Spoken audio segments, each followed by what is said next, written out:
Денешниот термин за неделното интервју на Радио Слободна Европа обезбеден за амбасадорот на Европската унија во Македонија, господинот Ерvan Fuere. Господин амбасадоре, последниот извештај на Европската комисија за Македонија содржаше многу забелешки за тоа како се води политиката во оваа земја во моментов. Затоа мислам дека е безпредметно да зборуваме за реформите додека не разјасниме што е тоа што ја создава кризата или каде заглавија работите. No, I believe it is important to speak of the reforms because precisely it is only through the reforms that we can overcome the obvious difficulties which exist in the political environment here.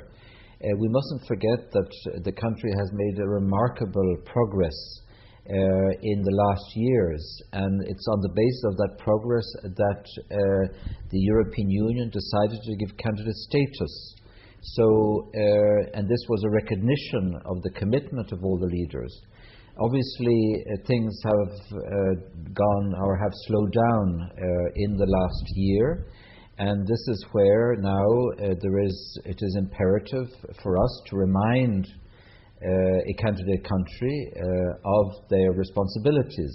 And the Macedonian government must do everything possible to catch up on the time lost and to demonstrate its commitment together with all the political parties, including the opposition. They must play a constructive role to implement those reforms that are still missing and that are vital importance for the future stability and economic development of the country, as well as being important for joining. Но вие знаете дека првите реакции за извештајот беа во истиот стил. Кој е виновен за забелешките што ни беа дадени? Па навистина препознавате ли конкретна вина за ваквата состојба? Well, this is precisely what we asked all the parties not to do, and that is to waste time in blaming each other. It's much better for the government and all the parties to endorse the report, accept it as their report, and to use it to move forward. So there's a collective responsibility there. It's not the responsibility, it's not the fault of the government, it's not the fault of the opposition. This is a collective responsibility of all of them. And I think it would be wrong to lay the blame on the weaknesses to the opposition and so on.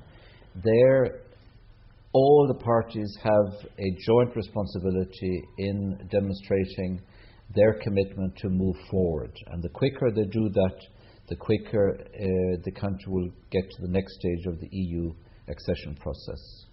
Но вие забележавте дека и веднаш по објавувањето на забелешките политичката криза продолжува. Нема изгледи да се подобри кохабитацијата или пак односот власт-опозиција, а имавме и недолична реторика во парламентот. Па гледате ли начин овие работи да се сменат?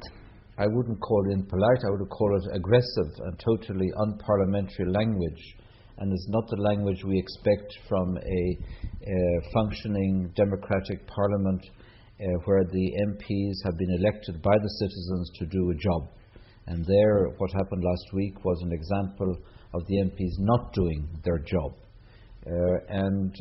So there, again, I think it is really a question of overcoming the obvious mistrust which exists between some of the parties and to try and make them understand that each time they criticize another one, this is a negative mark on the journey towards the European Union.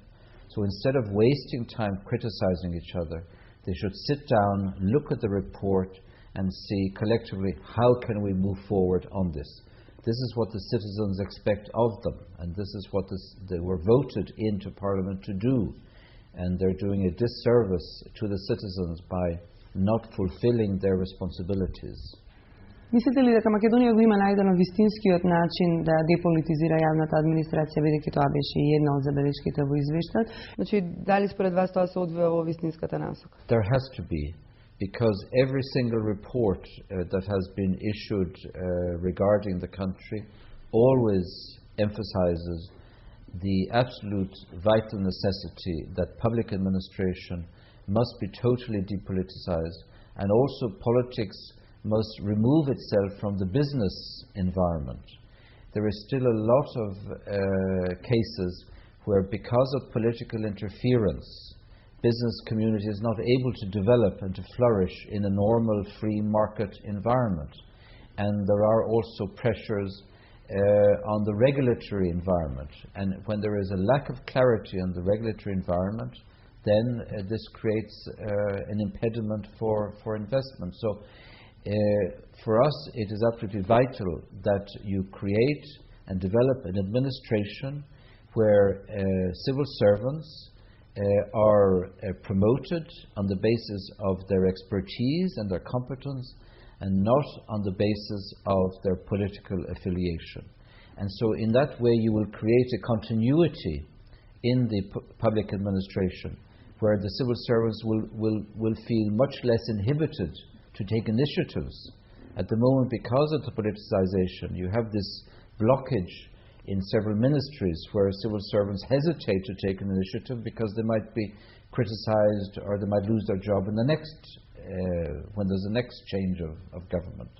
So this is why there needs to be this really long process of public administration reform. This is a vital necessity, and some of our member countries like Britain are helping with technical assistance, but it's something that will really bring enormous benefits to the country in the long run, and the same in the business community as well. Како што беше забележано и во извештајот, Европската Унија очекува доследно спроведување и на договорот од 29 мај. Меѓутоа, ние се уште забележуваме дека премиерот и Демократската Унија на албанците се изразуваат различно околу овој договор. Па мене ме интересира колку овој договор е важно да се исполни и како вие гледате воопшто на договорот од 29 мај. Well, certainly, I mean, the whole objective of the intensive dialogue that took place between the government party, Vemuru and Dewey, was to create a climate which would enable a return to Parliament of Dewey, which, after all, is one of the major Albanian opposition parties. Even though we have always objected to boycotts, this is not the solution, and we objected when Dewey boycotted the Parliament, and we will always object to any boycotts by any political party. But at the moment we are seeing a progress in a delivery of the commitments relating to the Interethnic Committee, as well as the presentation of the laws which will require this double Badanter majority. And then in the other aspects of what was agreed between the two parties, which is to initiate the process for a language law, and also to deal with the social package for the NLA veterans, that this also needs to be addressed together, and this is what they are doing, but they have to do it in a collective spirit of compromise and desire to move forward. So there's still work to be done there. Again, it's a reflection of the importance of confidence building between all the parties, so that when commitments are entered into, of course they must be respected by all sides, not just by one side, but by all sides. Во претпоставките што ги предизвика неодамнешните безбедносни инциденти во земјава никогаш не беше заобиколен косовскиот контекст. Па во која мера вие очекувате дека решавањето на косовското прашање пред или по 10 декември ќе има безбедносни импликации врз земјава? I think this is the key, and the more there is this strengthened regional stability, the less will be the impact of any negative impact of any developments in Kosovo. And I think we certainly welcome the Macedonian government's efforts to contribute to regional stability. It is the largest trading partner for Kosovo. It has important trading relations with Serbia as well. But obviously the security situation has to be carefully monitored on both sides of the border, and there has to be an effort to eliminate all these criminal elements that exist, and also to be careful that such elements are not misused for political reasons. And we are entering this very sensitive phase. Господин амбасадоре, ви благодарам за разговорот. Ова беше амбасадорот на Европската Унија во Македонија, господинот Ерван Фуере. Довидување за 7 дена.